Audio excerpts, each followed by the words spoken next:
आज की हमारी कहानी की लेखिका हैं विनीता राहुरीकर। चलिए दोस्तों, कहानी शुरू करते हैं।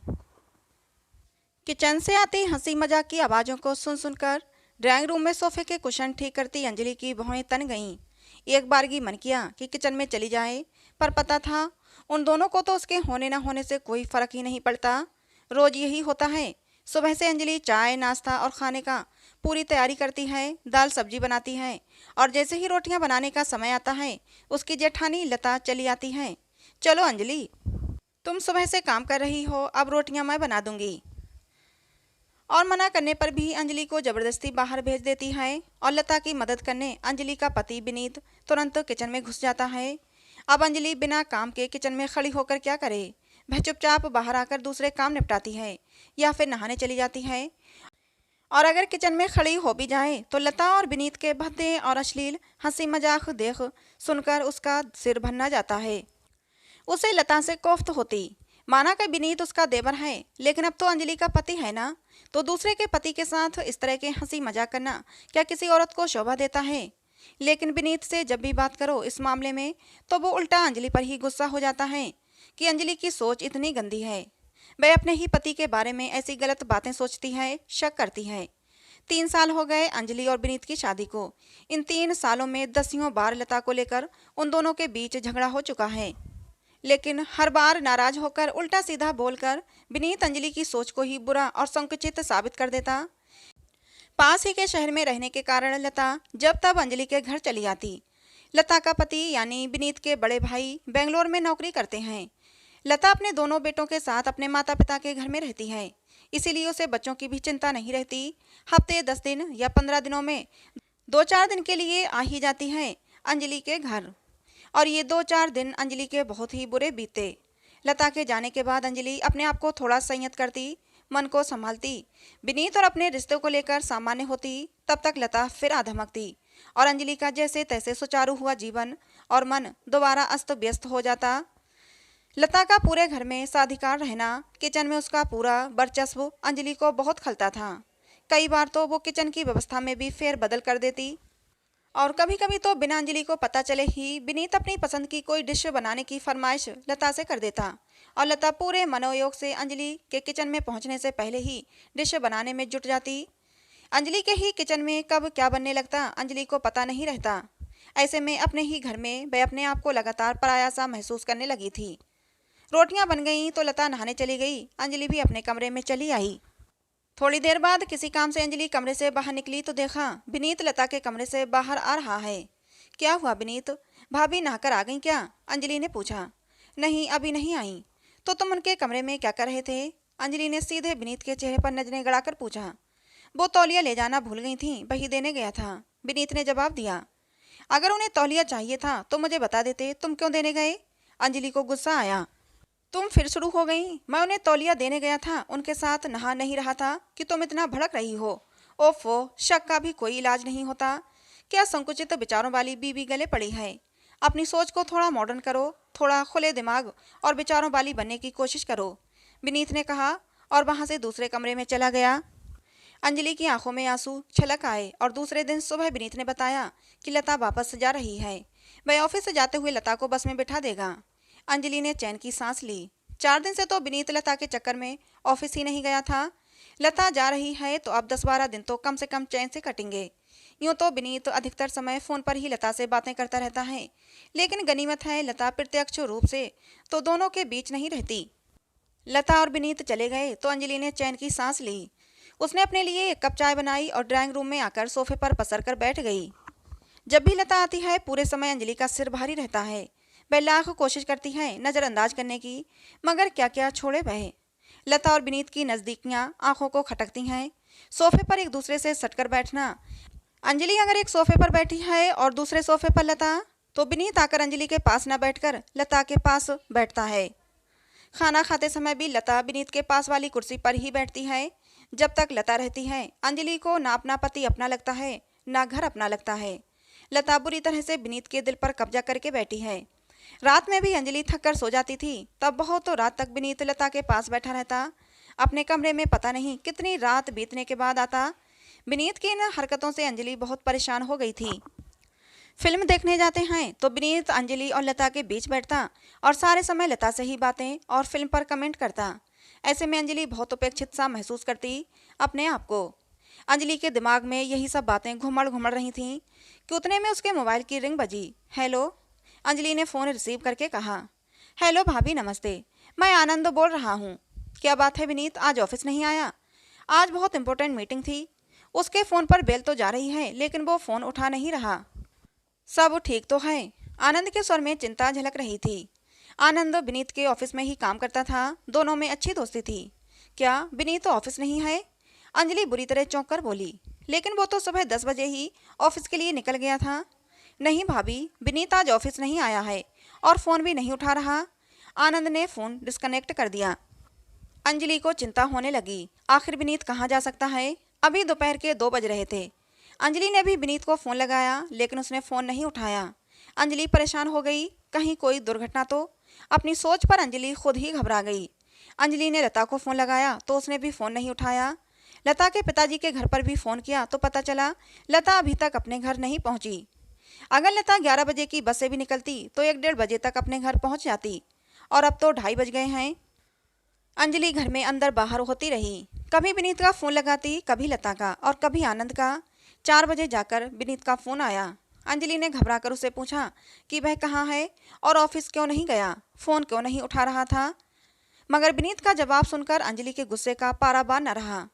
दरअसल विनीत लता को बस में बिठाकर ऑफिस से जाने के लिए निकला ही था, मगर रास्ते में एक मॉल में नई रिलीज हुई फिल्म का पोस्टर देखकर लता का मन हुआ वो फिल्म देखने का। शो 12:30 बजे का था, अतः दोनों मॉल में ही घूमते रहे और 12:30 बजे फिल्म देखने बैठ गए। फिल्म का साउंड तो तेज होता ही है, अतः रिंग सुनाई नहीं दी। अभी लता को बस में बिठाने के बाद उसने मिस कॉल देखे। अंजलि ने विनीत की पूरी बात सुने बिना ही फ़ोन काट दिया। आज तो आनंद के फ़ोन आने से अंजलि को पता चल गया था कि विनीत ऑफिस नहीं पहुंचा, वरना विनीत तो कभी बताता नहीं। वह 6 बजे घर आता और ऐसा दर्शाता जैसे सीधे ऑफिस से चला आ रहा है।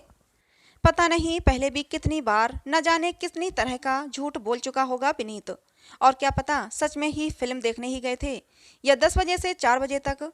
जब इंसान का एक झूठ पकड़ा जाता है तो फिर उसके ऊपर से विश्वास उठ जाता है, फिर उसकी हर बात में झूठ की ही गंध आने लगती है।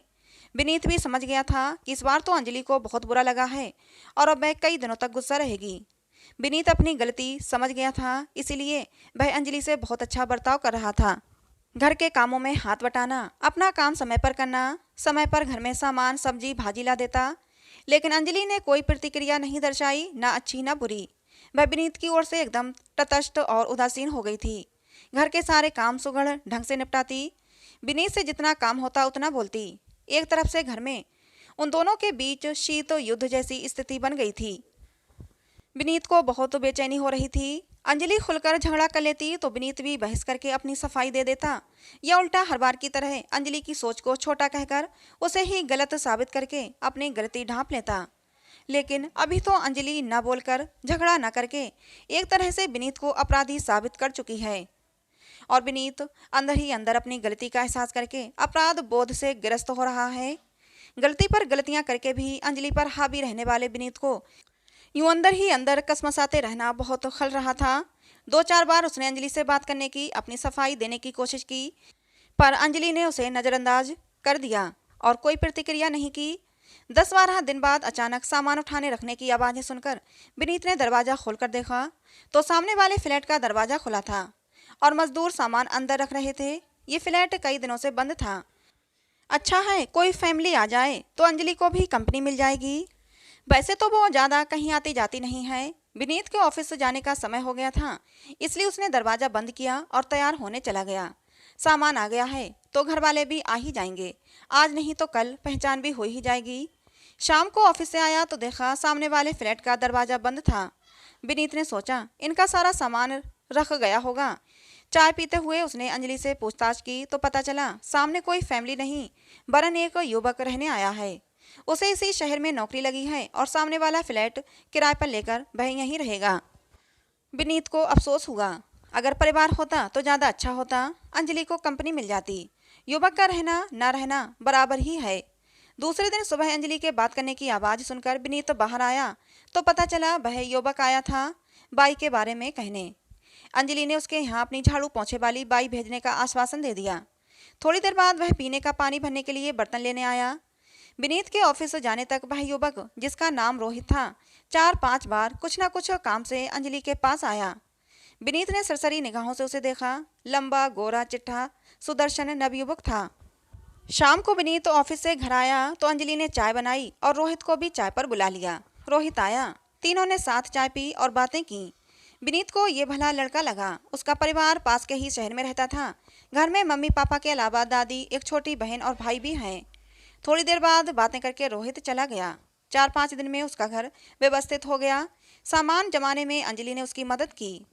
एक दिन विनीत घर आया तो अंजलि घर पर नहीं थी। रोहित के घर पर भी ताला लगा था। 5 मिनट बाद ही रोहित और अंजलि आ गए। अंजलि रोहित को किचन का कुछ जरूरी सामान खरीदवाने उसके साथ मार्केट गई थी। फिर तो हर रोज ही घर का कुछ न कुछ सामान लेने रोहित अंजलि को मार्केट ले जाने लगा। कभी ब्रेड बटर, दूध, कभी चादरें तकिए, कभी पर्दे का कपड़ा, कभी बाल्टी मंग और आईना इत्यादि।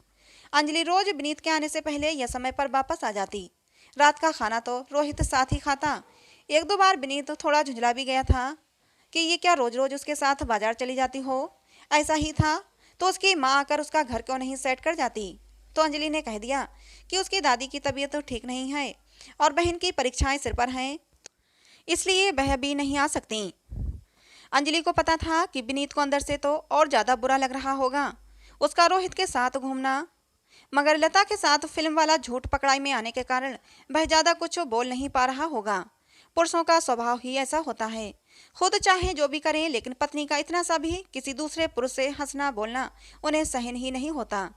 विनीत कुछ भी सोचे बोले, मगर रोहित के आने के बाद से अंजलि के दिन अच्छे कटने लगे।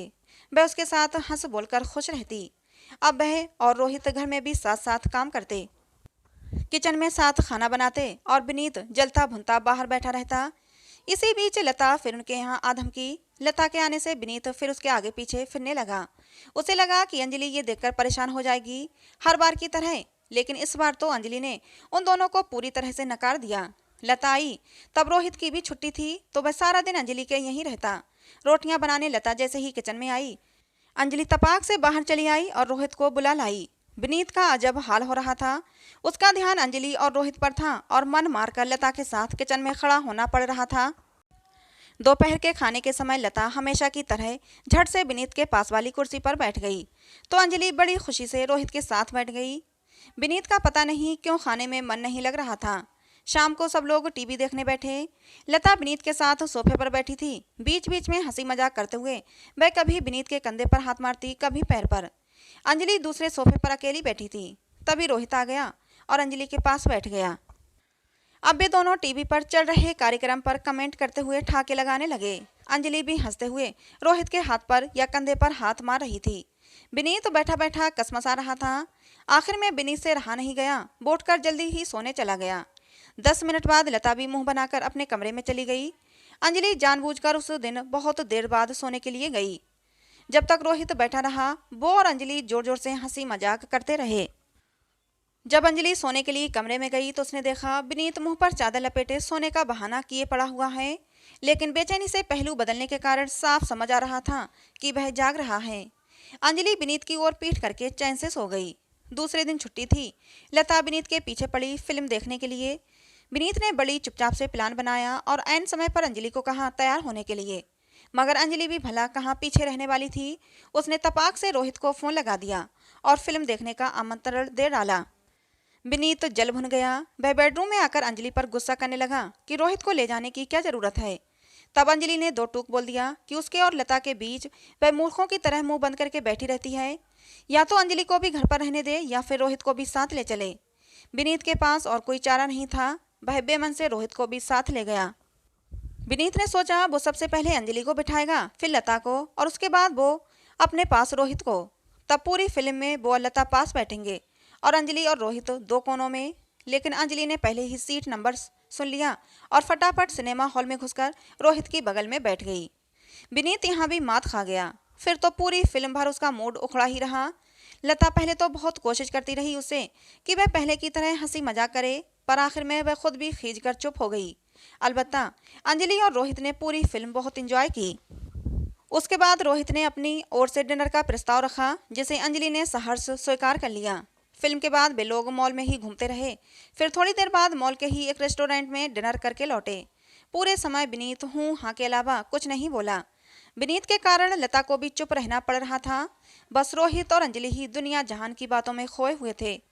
दूसरे दिन लता तो किचन में रोटियां बनाने पहुंच गई, लेकिन विनीत नहीं गया।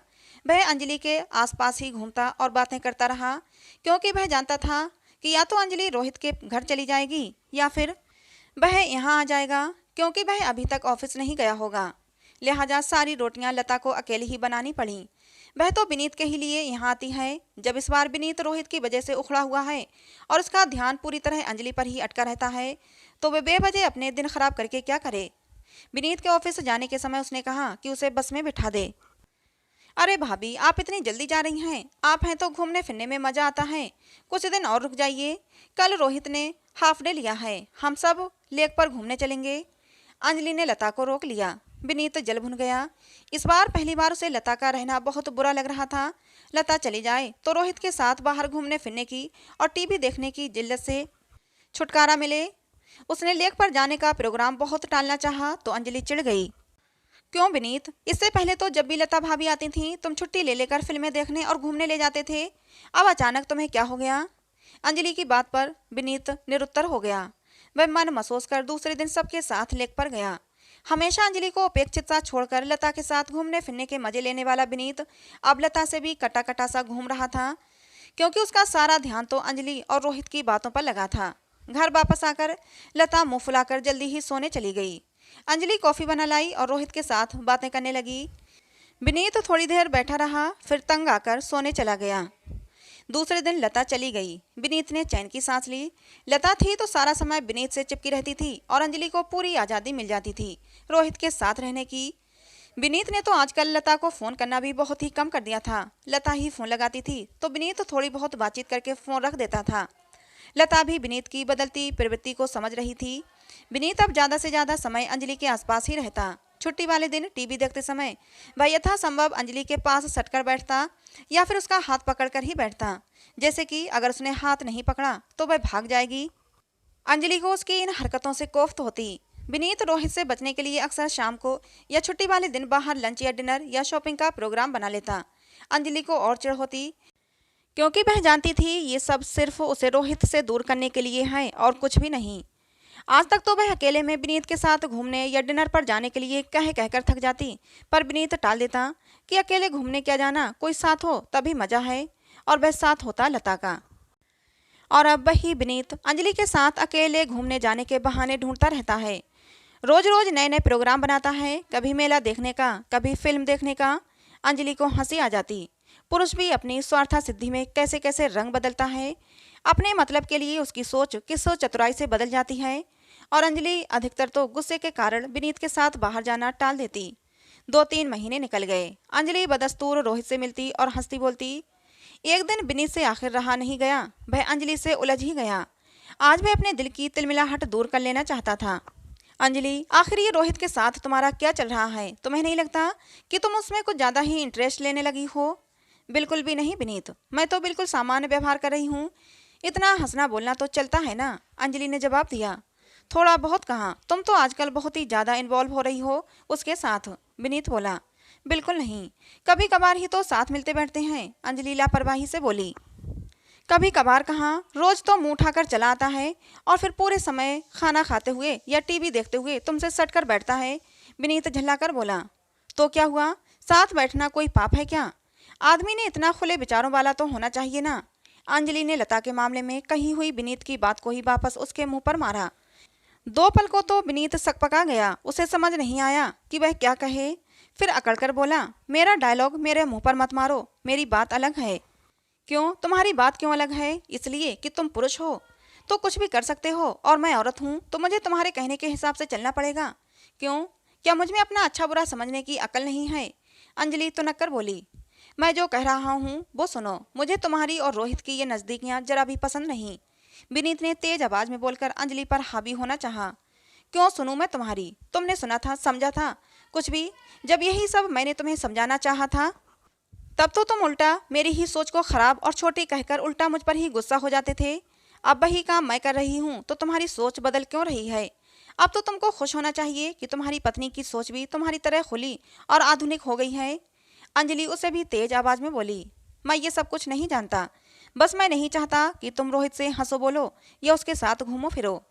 अपने पुरुषोचित अहम में डूबा विनीत सही गलत समझने को तैयार ही कहाँ था। क्यों नहीं बोलूं? मैं ऐसा क्या अलग कर रही हूँ जो तुमने नहीं किया है? अब तक वो दूसरी औरतों के साथ हंसना बोलना घूमना सट कर बैठना ये सब तुम्हें अच्छा लगता था तो इसमें कुछ गलत नहीं था, लेकिन जैसे ही ये सब मैं करने लग गई तो सब एकदम से गलत हो गया।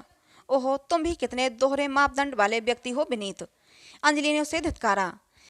मैं वादा करता हूँ अंजलि कि मैं फ्लर्टिंग की आदत छोड़ दूंगा, बस तुम। विनीत के पास अब कोई चारा नहीं रह गया था।